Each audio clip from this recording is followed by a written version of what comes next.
오늘 전도서 강의 두 번째 시간입니다. 영화로 보는 전도서라는 주제로 전도서의 이 심오한 말씀을 영화 속에 담겨있는 인생 스토리들 이런 것들과 함께 연결해서 좀 소통하는 도구가 필요할 것 같아서 영화라는 소재로 성경과 함께 설교를 하는데요. 전도서가 지난주 전도서 설교는 1장 1절부터 11절까지의 본문으로 영화 컨빅션을 가지고 함께 살펴보았고요. 지난주 말씀은 뭡니까? 잠깐 복습해 보면 데카르트가 얘기했듯이 전도서는 데카르트가 철학했던 방식, 진리를 탐구하는 방식으로 전도서를 읽어야 한다라고 말씀드렸습니다. 데카르트가 진리를 탐구하는 방법이 뭐라고요? 회의적인 방법. 모든 것을 가지고 좀 부정적으로 의심해 보면서 그렇게 진리를 찾았다라는 거죠. 모든 것에 대해서 저게 과연 진리가 맞을까 의심해 보았더니 데카르트가 깨달은 진리가 뭐예요? 내가 의심하고 있구나. 내가 생각하고 있구나. 의심한다는 건 생각하는 거잖아요. 그래서 나는 생각한다, 고로 존재한다. 의심하는 내가 존재한다는 것 자체, 이것은 부정할 수 없구나. 이것을 깨달았다라는 거죠. 그래서 전도서는 데카르트의 방식으로 읽어나가야 한다고 말씀드렸습니다. 1장부터 12장까지 다 헛된 것이다. 다 헛되다 뿐이지만 일의 결국을 다 들었으니 뭐예요? 하나님을 경외하고 그의 명령을 지키는 것.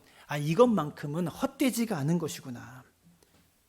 데카르트가 진리를 탐구했던 방식과 똑같이 전도자도 진리를 깨달았다는 거예요. 세상 모든 것을 다 즐겨봤더니, 모든 것을 다 누려봤더니 하나님을 경외하고 그 말씀을 지키는 것만큼은 헛된 것이 아니구나. 이거 깨달았다라는 거죠. 오늘 두 번째 시간인데 1장 1절을 다시 한번 보시면 이렇게 말합니다. 다윗의 아들 예루살렘 왕 전도자의 말씀이라. 지난주에 전도자가 히브리어로 코엘렛이라고 말씀드렸는데 무슨 뜻이었다고요? 모으다라는 뜻을 가지고 있다고 말씀드렸어요. 영어 성경은 전도자라고 번역하지 않고 뭐라고 번역했다고 말씀드렸죠? 설교자, 프리처라고 번역했다고 말씀드렸죠. 그런데 이 전도자 앞에, 모으다라는 전도자 앞에, 혹은 설교자라고 불리는 이 전도자 앞에 어떤 수식어가 붙고 있어요? 1절에 보니까 다윗의 아들 예루살렘의 왕 전도자의 말씀이라 라는 수식어가 붙고 있잖아요. 다윗의 아들 예루살렘의 왕이라는 수식어가 붙어 있잖아요. 그래서 이 사람이 바로 전도서를 쓴 전도자다 라고 사람들이 추측을 하는 거예요. 지난주에 전도서를 누가 썼는지 모른다고 제가 말씀드렸잖아요. 근데 전도자가 누군지를 밝히고 있는데 어떤 근거를 밝히고 있냐? 다윗의 아들 예루살렘의 왕 전도자의 말씀이라 라고 말하면서 다윗의 아들 예루살렘의 왕이라고 지금 이 전도자가 전도서를 쓴 저자를 밝히고 있잖아요. 그래서 많은 사람들이 이 전도서를 쓴 전도자가 솔로몬일 것이다 라고 생각을 한 거예요. 처음에는. 왜? 솔로몬은 다윗의 아들이고 예루살렘의 왕이었으니까 솔로몬이라고 생각을 했겠죠. 근데 문제는 꼭 다윗의 아들이라고 해서 솔로몬만을 지칭하는 것은 아니라는 거예요. 왜냐? 이 아들이라는 단어가, 히브리어로 아들이라는 단어가 후손이라는 의미도 내포하고 있기 때문에 그래요. 아들이라는 단어가 후손들 이런 의미도 같이 갖고 있는 중의적인 단어예요. 그래서 딱 한 사람을 찍어서 솔로몬이다라고 말하기 어려운 면이 있다는 거죠. 그래서 전도서에 대해서 저자가 누군가에 대한 두 가지 설이 팽배합니다. 팽팽하게만 쓰고 있어요. 솔로몬이 썼다라는 설이 있고 또 신원미상설. 우리가 누군지는 알 수 없지만 솔로몬은 아닌 것 같다라는 두 가지 설이 있어요. 저는 개인적으로 신원미상설을 지지합니다. 아마도 다윗의 후손으로 다윗의 뒤를 이어서 왕이 되었던 다윗의 후손들이 쓴 글을 모아서 만든 모음집, 그게 전도서 아닐까라고 생각을 해요. 솔로몬 저작서를 지지하는 사람들의 근거는 내가 지혜를 많이 얻었다라고 지금 말하고 있는데 솔로몬보다 지혜를 많이 얻은 사람이 어디 있어요? 그러니까 당연히 솔로몬이다라고 말하고 있어요. 그게 그들의 주장이에요. 근데 8절을 보세요. 이렇게 말하죠. 은금과 왕들이 소유한 보배와 여러 지방의 보배를 나를 위하여 쌓고 또 노래하는 남녀들과 인생들이 기뻐하는 처첩들을 많이 두었노라. 은과 금과 보화를 많이 쌓고 첩을 많이 두었다. 그럼 당연히 누구예요? 솔로몬이죠. 은금도 많이 쌓아놓았고 또 솔로몬은 첩들이 1000명이나 있었잖아요. 그러니까 당연히 솔로몬이다 이렇게 주장을 하는 거죠. 그런데 이렇게 생각하기도 어려운 면이 뭐냐면 7절을 보세요. 나보다 먼저 예루살렘에 있던 모든 자들보다도 내가 소와 양떼의 소유를 더 많이 가졌으며, 그냥 많이 가졌다라고 말하는 게 아니라 뭐라고 얘기를 하냐면 나보다 먼저 예루살렘에 있었던 모든 자들보다 나는 더 많이 가졌다라고 말하고 있잖아요. 근데 문제는 여러분, 이스라엘의 수도 예루살렘을 수도로 만든 사람이 누구예요? 에? 다윗이에요. 다윗부터 예루살렘이 이스라엘의 수도가 된 거예요. 그러면 솔로몬 바로 다음 왕은 누구죠? 아니, 다윗 바로 다음 왕은 솔로몬이잖아요. 그러면 솔로몬이 저자라면 나보다 먼저 예루살렘에 있었던 자들, 그들보다 내가 더 많이 가졌다라고 말하면 그래봤자 누구밖에 없는 거예요? 다윗밖에 없는 거예요. 이해가 되세요? 이해가 되면 고개를 한번 좀 끄덕여 보세요. 그럼 다윗 한 사람 놓고 내가 다윗보다 더 많이 가졌다라고 솔로몬이 말했을 리는 없잖아요. 그래서 이것도 좀 아닌 것 같다. 만약에 솔로몬이 이 말을 했다면 아버지 다윗과 비교해서 내가 더 많았다, 내가 더 능력 있다 이렇게 말하지는 않았을 거 아닙니까? 그래서 신ong 미상설이 더 지지를 받고 있어요. 그래서 잠언을 보면 아예 솔로몬의 잠언이다라고 저자가 솔로몬이라는 것을 자기가 쓰면서 못 받고 있어요.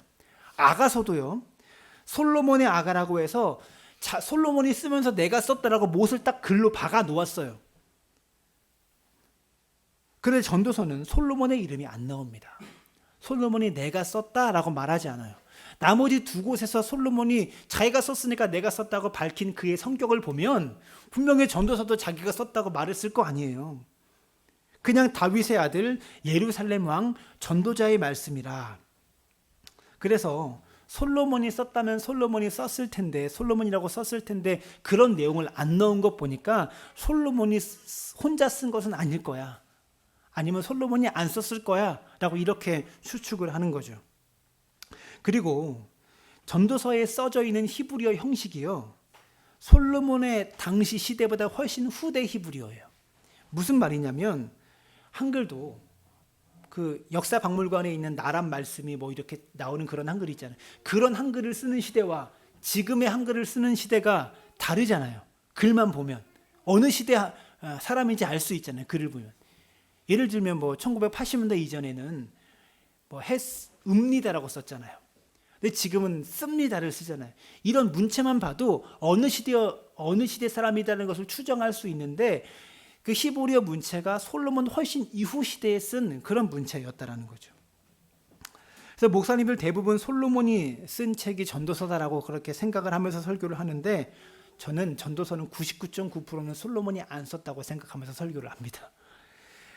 대부분의 학자들은 다 신원 미상설을 주장해요. 뭐 하여간 솔로몬이 쓴 걸 수도 있고 안 쓴 걸 수도 있는데 그건 천국 가서 물어보고, 우리는 모르니까 가능성만 봐서는 안 썼을 가능성이 훨씬 많다라는 거죠. 우리가 전도서를 지금 영화로 접근하고 있는데, 제가 오늘 뽑은 영화는 넷플릭스에서 방영했던 로마 제국이라는 다큐멘터리 영화예요. 이게 영화가 아니라 다큐멘터리에 가까워요. 학자들이 중간중간에 나와서 그 배우들이 막 배우를 연기를 하면서 학자들이 중간중간에 해설을 해줘요.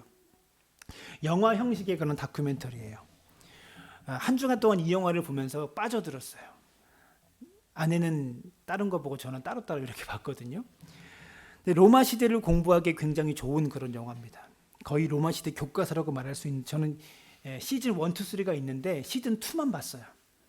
시즌 2만 다 끝까지는 보지를 못하고, 그 로마 제국의 줄리어스 시저 황제를 이야기를 하는데요. 영어로는 시저지만 라틴어로는 카이사르라고 그렇게 말해요. 줄리어스 시저라고 말하잖아요. 근데 라틴어로는 카이사르, 우리 성경에는 가이사라고 번역되어 있어요. 성경에는. 그래서 이 세 개의 이름이 다 똑같은 이름이에요. 시저, 카이사르, 가이사. 이 세 이름이 똑같은 이름이에요. 아마도 이 영화를 가지고 로마 제국에 대한 이야기를 전도서를 강의하면서, 그리고 앞으로도 제가 설교하면서 몇 번 더 할 것 같아요. 왜냐하면 우리가 성경을 이해하려면, 특별히 신약 성경을 이해하려면 로마 제국을 아는 게 굉장히 중요합니다. 왜 중요하냐? 로마를 알면 신약 성경에 보여요. 신약 성경 이후의 교회 역사까지도 로마서가 아니죠. 로마 제국을 공부하면 다 보인다고요. 왜냐하면 신약 시대의 배경이 언제예요? 로마 시대예요. 예수님이 언제 오셨어요? 로마 시대에 오셨어요. 그리고 이스라엘 제국이 로마의 식민 지배를 겪었을 때 그때가 교회가 탄생한 그런 시대예요. 신약 성경의 모든 책이 다 로마 시대 안에 쓰여진 책들이더라고요. 그래서 박해를 받고 핍박을 받은 얘기들이 다 로마 제국의 박해, 로마 제국의 핍박을 받은 이야기들이 신약 성경에서. 그래서 로마 시대를 알아야 신약 성경이 보이고 교회사를 알게 되는 거예요. 사진을 보여주시면 이 사람이 누구냐면 이 영화 설교의 단점이 이게 배가 산으로 갈 수 있다는 거예요. 설교는 안 하고 영화 얘기만 할 수 있어서 그래서 적절하게 조절하려고 노력을 많이 했는데 이 사람이 누구냐면 19살의 젊은 청년 줄리우스 시저입니다. 앞으로 로마의 통치자가 될 시저의 19살 젊은 시절의 이야기예요. 시저는 젊은 시절에 집안이 몰락했습니다. 집안이 몰락해가지고 죽을 뻔하다가 살아나서 일개 병사로부터 시작해서 차근차근 로마 제국의 최고 지도자까지 올라간 사람이더라는 거예요.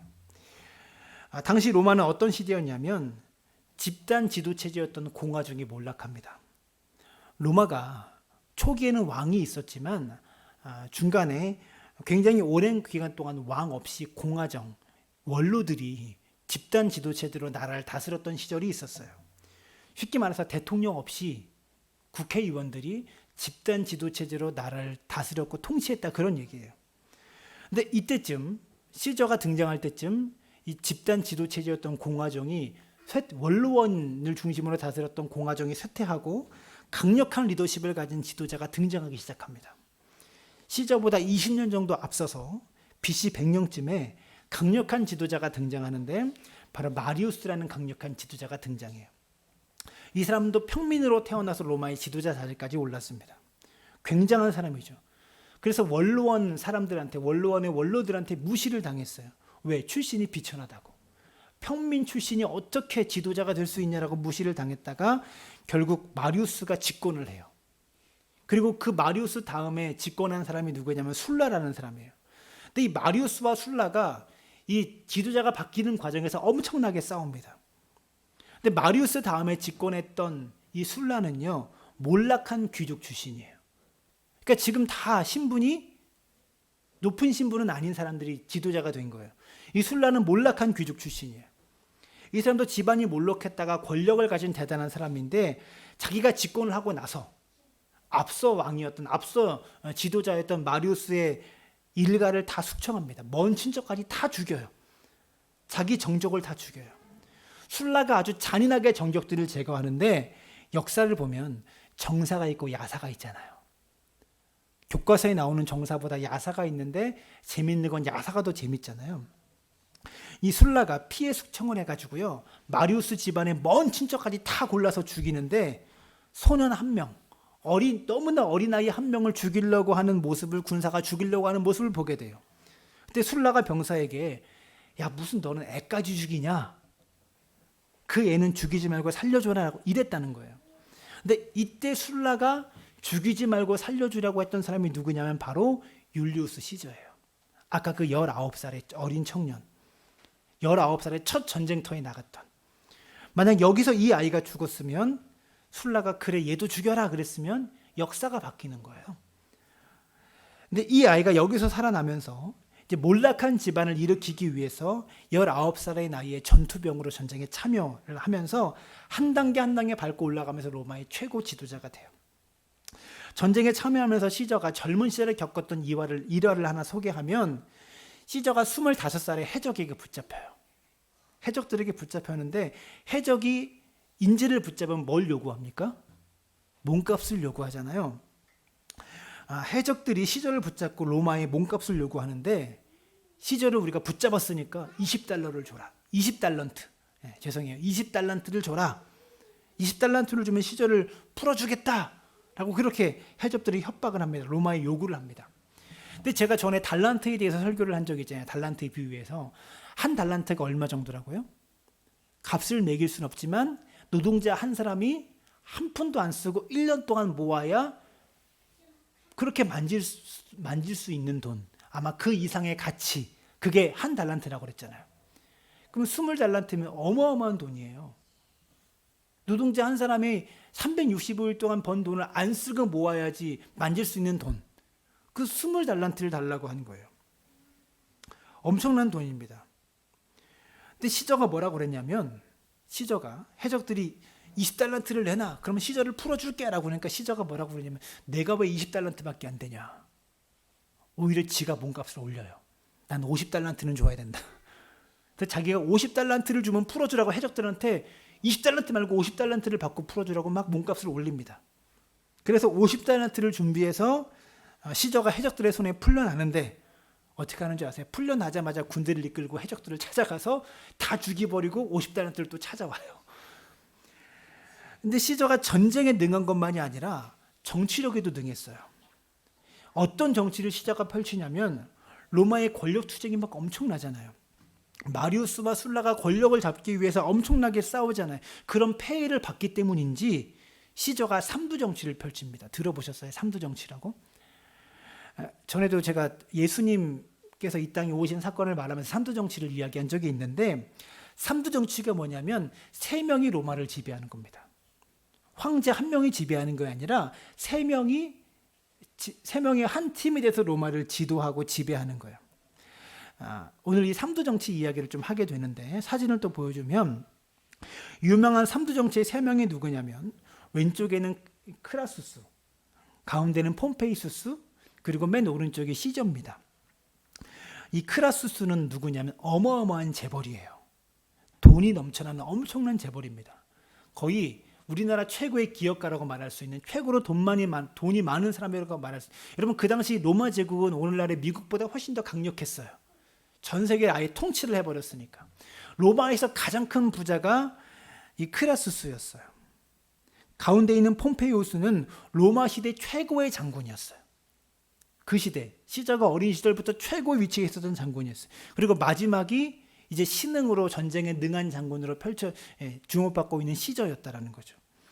이 시저가 삼두 정치의 최고 집정관으로 권력을 잡습니다. 시저는 황제가 된 적은 없어요. 황제가 된 적은 없지만 사실상 로마의 황제의 시대를 열어준 인물이에요.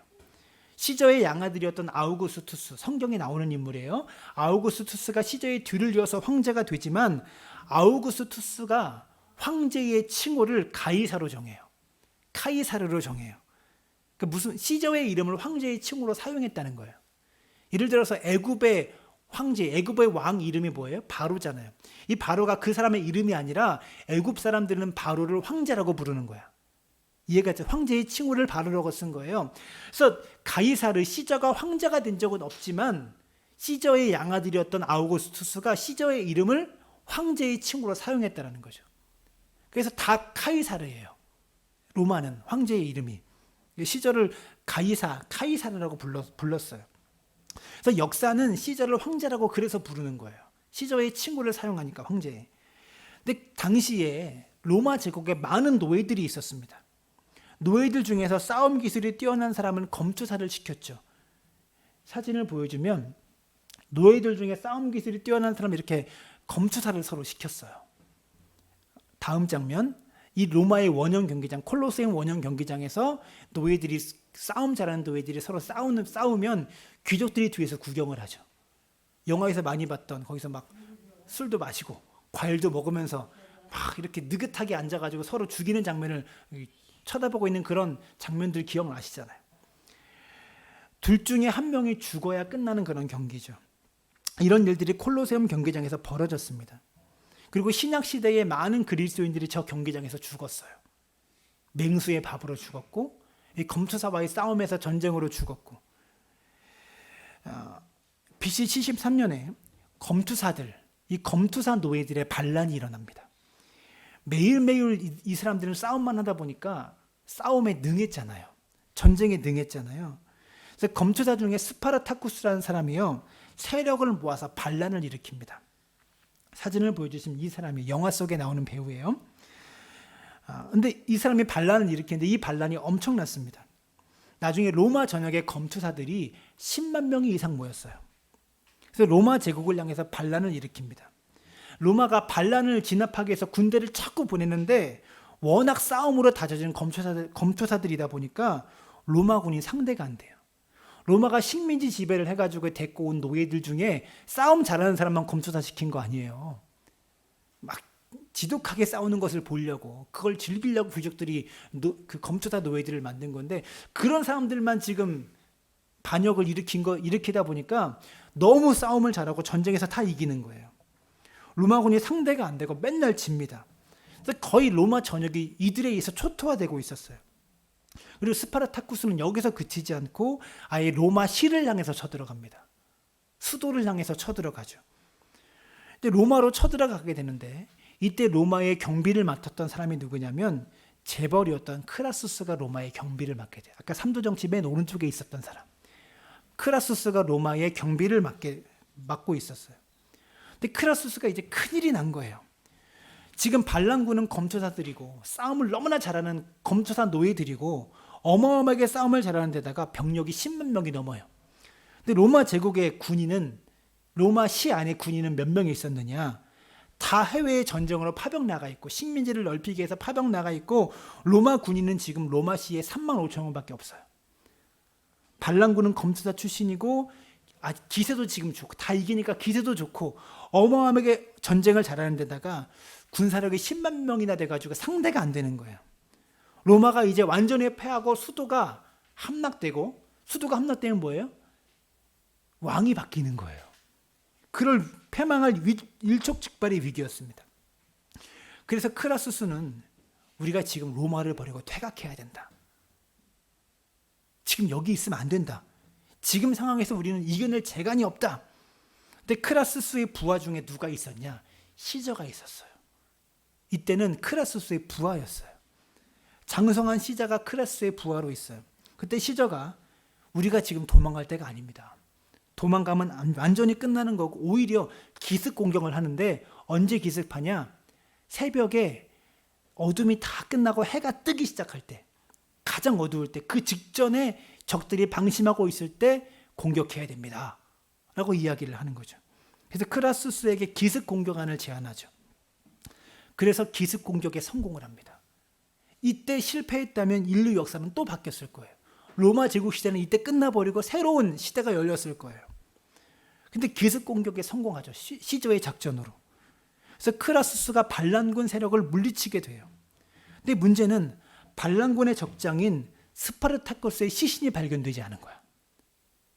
반란군을 이 크라수스가 해치웠는데 시신이 발견되지 않은 거예요. 죽긴 죽을 것 같은데 시신을 못 찾아봤어요. 완전한 승리가 아닌 거예요. 크라수스는 어떤 사람이었냐? 어마어마한 재벌이었는데 로마의 정치인 중에서 크라수스의 돈을 안 받은 사람이 없다라고 말할 정도로 대단한 재벌이었는데, 이 크라수스에게 열등감이 하나 있었어요. 뭐냐? 전쟁 업적이 부족했어. 돈은 너무나 많아서 정치인들은 다 돈으로 살 수 있는데 전쟁에 대한 업적이 부족해가지고요. 당시 로마 사람들에게 돈이 많은 것도 좋지만 그건 둘째고, 로마에서 권력을 차지하려면 뭐가 있어야 되냐? 전쟁에서 승리한 업적들이 많이 쌓여 있어야 돼요. 그게 최고였어요. 그래서 크라수스에게 늘 스트레스가 이런 거였어요. 전쟁의 업적이 부족했다는 거. 그래서 포로로 잡혀온 반군들을요, 반란군 6천 명을 포로로 잡았거든요. 로마로 들어오는 길목에 20m, 30m 간격으로 십자가에 못을 박아버립니다. 사진을 보여주세요. 이런 식으로 이 반란군을 제압하면서 포로로 잡은 6천 명을 다 십자가에 못 박아가지고요, 로마로 들어오는 길에 양쪽으로 일렬로 쫙 세워요. 이 거리가 97km가 되었대요. 로마로 들어오는 사람마다 이 모습을 97km가 되는 거리에 십자가 못 박혀 있는 6천 명의 사람들을 보면서 들어오는 거예요. 끔찍한 일을 벌입니다. 이것으로 자기를 과시하는 거죠. 전쟁의 업적이 부족하니까 내가 반란군을 진압했다. 이때는 아직 삼부 정치가 시작되지 않아서 서로 경쟁하던 그런 시기였습니다. 그때 크라수스의 경쟁자였던 폼페이우스, 아직 시저는 이들에게 머리도 못 내미는 사람이었어요. 근데 크라수스의 경쟁자였던 폼페이우스가 이 소식을 들어요. 크라수스가 반란군을 진입했다더라. 그런데 아직 스파르타쿠스 적장의 시신을 발견을 못했다더라. 그 소식을 듣고 지금 반란군이 뿔뿔이 흩어져 있으니까 나머지 흩어진 반란군의 잔당을 진압하고 우리가 크라수스보다 먼저 로마에 입성하자. 그러면 사람들이 우리가 반란군을 진압했다고 생각할 거다 라고 해가지고요, 폼페이우스가 누구냐면 BC 64년에 예루살렘으로 쳐들어가요. 예수님께서 그 예언을 하셨잖아요. 십자가 못 박히셔서 골고다 언덕으로 가는 길에 나를 위해 울지 말고 너희와 너희 자녀들을 위해 울어라. 돌 하나도 돌 위에 남지 않고 다 무너질 것이다 라고 예언하셨잖아요. 그때 BC 64년에 예루살렘에 쳐들어와서 진짜 돌 하나도 돌 위에 남기지 않고 예루살렘 성을 다 무너뜨렸던 사람이 누구냐? 이 폼페이우스 장군이에요. 이때부터 이스라엘이 완전한 로마의 식민지 지배를 받게 돼요. 그런데 이 폼페이우스가 반란군 잔당을 진압하고 마치 자기가 다 한 것처럼 로마시에 먼저 입성합니다. 로마시에 파티를 열어요. 로마시에 들어가서 우리가 반란군을 다 진압했다라고, 이게 내 업적이다라고 파티를 열어요. 이 소식을 듣고 크라수스가 로마시에 달려와 가지고요, 네가 물리쳤냐 내가 물리쳤지 그러면서 서로 싸우기 시작하는 거예요.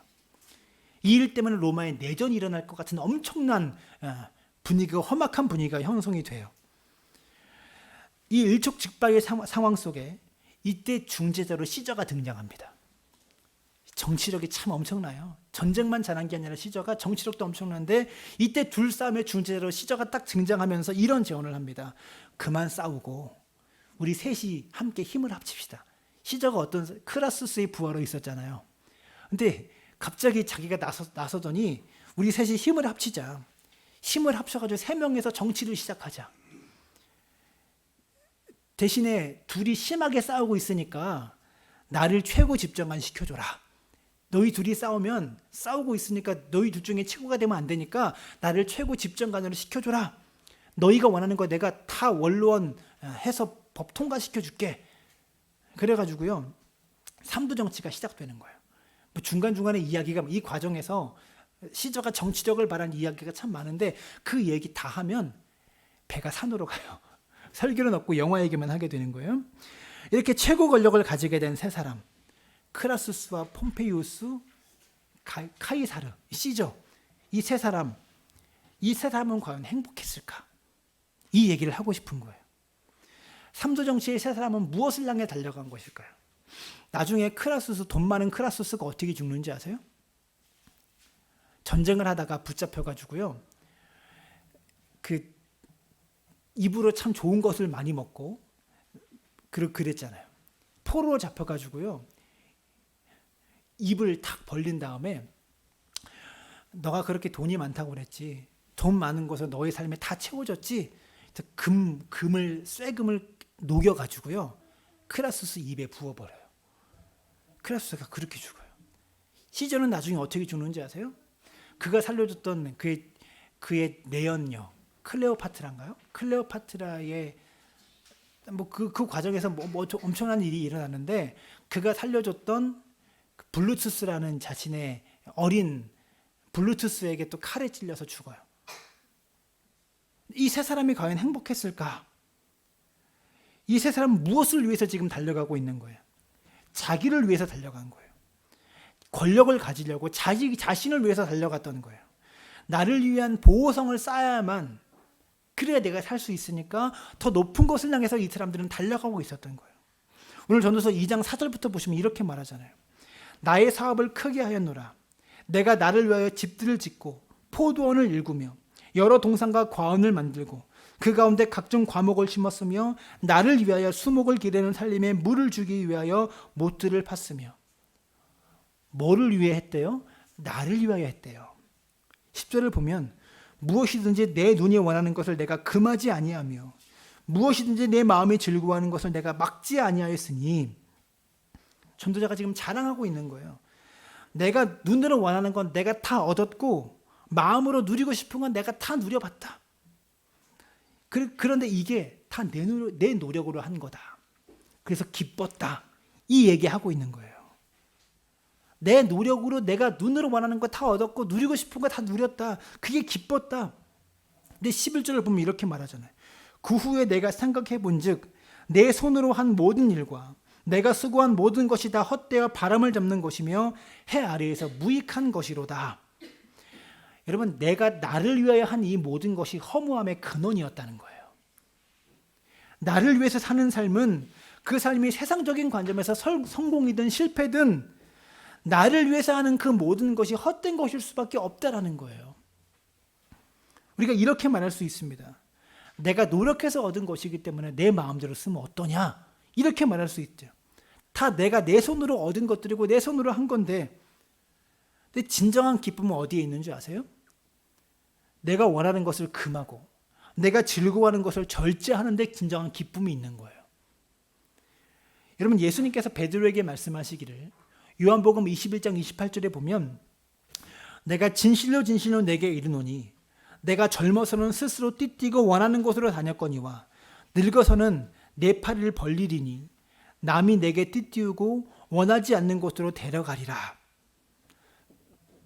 젊을 때는 베드로 네가 스스로 원하는 곳으로 막 다녔지만 이제 늙어서는 남이 너에게 띠를 띄우고 네가 원하지 않은 곳으로 데려갈 거야.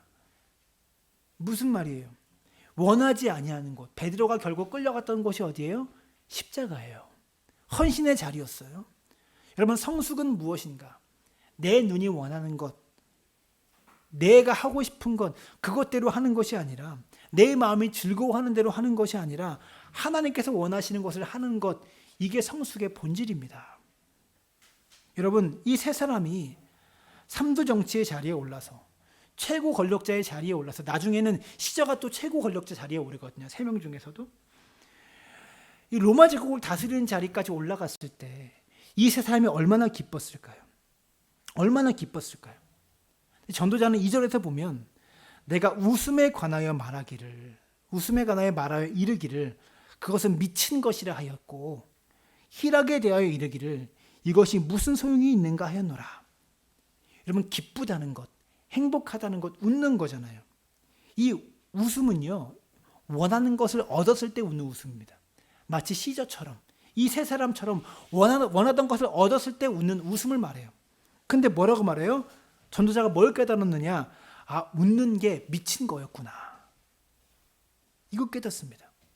희락에 관하여 이르기를 이게 무슨 소용이 있냐? 이걸 깨달아요. 그럼 전도자는 왜 웃는 것을 미친 것이라고 했을까? 원하는 것을 얻어서, 내가 그토록 바라는 것을 얻어서 드디어 웃는 것을 왜 미친 것이라고 했을까? 이 히브리어 선택한 단어가 기가 막힌 단어예요. 왜 기가 막히냐? 미친 것이라고 하는 히브리어 원어의 어근이 뭐냐면 할랄이라는 단어입니다. 할랄. 이 할랄의 뜻이 미쳤다, 미치되라는 뜻이 있어요. 근데 우리가 할랄이라는 단어를 언제 더 많이 사용하느냐? 할렐루야라는 단어의 어근도 할랄입니다. 할렐루야. 그러니까 할랄은 미치다라는 뜻도 있고 찬양하다라는 뜻도 있는 거예요. 그럼 전도자가 왜 할랄이라는 단어를 미치다에 사용했느냐? 불신자와 신자를 구분해 보겠습니다. 불신자들이요, 자기 자신을 잘 성찰해 보면, 자기 자신을 한번 돌아보면 내가 어떤 상태인지를 제대로 성찰해 보면 내가 웃을 수 없는 상태이구나 하는 것을 알아요. 왜 그렇죠? 하나님이 없으면 모든 것이 헛될 수밖에 없는데 헛된 세상을 살고 있는데 어떻게 웃을 수가 있어요? 이대로 살다 보면 내가 영원한 형벌에 떨어지는데 어떻게 웃을 수가 있어요? 내 인생의 결국이 영원한 지옥불인데 어떻게 웃을 수가 있냐고요. 그런데 웃을 수 없는 상태에서 웃을 수 있다면 왜 웃어야 돼? 어떻게 웃을 수가 있습니까? 미쳐야 웃을 수 있는 거예요. 이해가 되세요? 불신자들이 웃는 웃음은 내가 원하는 것을 얻었어요. 그래서 웃음이 나요. 그 웃음은 뭐예요? 자기 자신을 제대로 성찰했다면 웃을 수가 없어요. 왜? 영원한 형벌에 떨어지니까 이대로 가면 웃을 수가 없는데 이들이 웃고 있어요. 왜? 그게 미쳤다는 거예요. 미쳤으니까 지금 너희들이 웃고 있는 거예요. 원하는 것을 얻어서 그래서 웃는 거야 라고 말하고 있는 거죠. 크라수스와 폼페이우스, 카이사르, 이 세 사람이 한 단계 한 단계 권력의 자리를 차지하면서 웃을 수 있는 이유는 뭐였냐? 권력에 미쳤고 돈에 미쳤으니까 웃는 거예요. 업적에 미쳤으니까 웃는 거예요. 근데 반면에 참된 신자들, 참된 성도가 제대로 자신을 성찰한다면 너무 은혜에 감사한 거죠. 그래서 이 모든 것이 하나님의 은혜구나 라고 할렐루야 찬양하기 시작하는 거예요. 하나님을 찬양하면 웃게 되죠. 불신자들에겐 웃음이 미친 것이지만 우리 믿는 자들에게는 찬양의 웃음이 되는 거예요. 이 모든 것이 하나님의 은혜구나. 우리가 성공하는 것, 이게 하나님의 은혜구나. 하나님의 도우심이구나. 웃으면서 찬양하는데 세상 사람들이 뭔가를 얻고 원하는 것을 얻어서 성공의 자리에 올라가서 웃는 것은 미친 거라는 거예요. 자신들의 결국을 알지 못하는, 자신들의 끝을 알지 못하는 미친 웃음이다라고 말하고 있는 거죠. 한 가지 이야기만 하고 말씀을 마치겠습니다. 오래전에 김동호 목사님의 설교를 들었는데요. 그분이 이런 예배를 하시더라고요. 아프리카에 스프링 폭스라고 하는 아프리카 사냥이 있다고 합니다. 이 양들은 많게는 1000여 마리가 되는 양들이 집단으로 막 달려간대요. 그래서 아주 높은 벼랑 끝에서 가끔씩 집단으로 1000마리가 떨어져서 집단으로 몰살하게 되는 그런 양으로 유명합니다. 그래서 별명이 바보 양으로 불려요. 1000마리가 집단으로 벼랑 끝에 떨어져서 몰살하는 장면이 가끔씩 아프리카에서 있는데 그게 다 이 스프링 폭스라는 양이라고 해요. 이 양들이 왜 몰살하게 되는가? 1000마리가 되는 양들이 목초지를 지나가기 때문에 앞에 가는 양들이 풀을 다 먹어버릴까 봐 뒤에 있는 양들이 계속 미는 거예요. 내가 더 많이 먹으려고. 앞에 가는 애는 자꾸 새로운 풀밭에서 먹잖아요. 그러니까 앞에 있는 놈이 다 먹어버릴까 봐 뒤에서 빨리 가서 먹으려고 막 밀다 보니까 집단으로 뒤에서 밀리다 보면 앞에 있는 양들이 발을 맞추기가 어려워서 밀린다는 거죠. 뒤에 가는 양들은 따라서 뛰지 않고 그 자리에서 가만히 풀을 먹으면 되는데 이 집단은 움직이기 때문에 더 많은 영역의 풀을 먹으려고 뒤에서 막 따라서 밀고 막 뛰기 시작한다고 합니다. 그러다 보면 1000마리의 양들이 낭떠러지 한꺼번에 떨어져서 몰살하는 일들이 가끔씩 벌어지게 되는 거죠. 가만히 우리 삶을 뒤돌아보면 우리가 어디를 향해 달려가고 있는가? 왜 달리고 있는가? 이것도 알지 못하면서 스프링 폭스처럼 눈앞에 있는 먹을거리 향해서 달려가고 있는 우리의 모습을 발견하지 않아요? 이 세 사람도 자신의 인생의 결말이 그렇게 돌지 않았겠어요. 폼페이우스도 끔찍하게 죽어요. 시저도 죽고요. 크라수스도 죽어요. 끔찍한 모습으로 죽어요. 어디를 향해 달려가고 있는지, 무엇을 향해 달려가고 있는지, 눈앞에 있는 먹을거리 하나 찾기 위해서 그렇게 달려간 인생들 아니겠어요?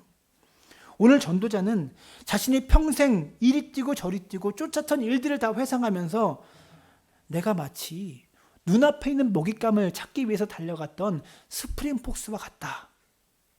그렇게 자신의 인생을 회고하고 있는 거죠. 여러분, 무엇을 위해 뛰고 있습니까? 어디를 향해 뛰고 있는가? 이것을 점검해 볼 수 있는 여러분들 되었으면 좋겠습니다.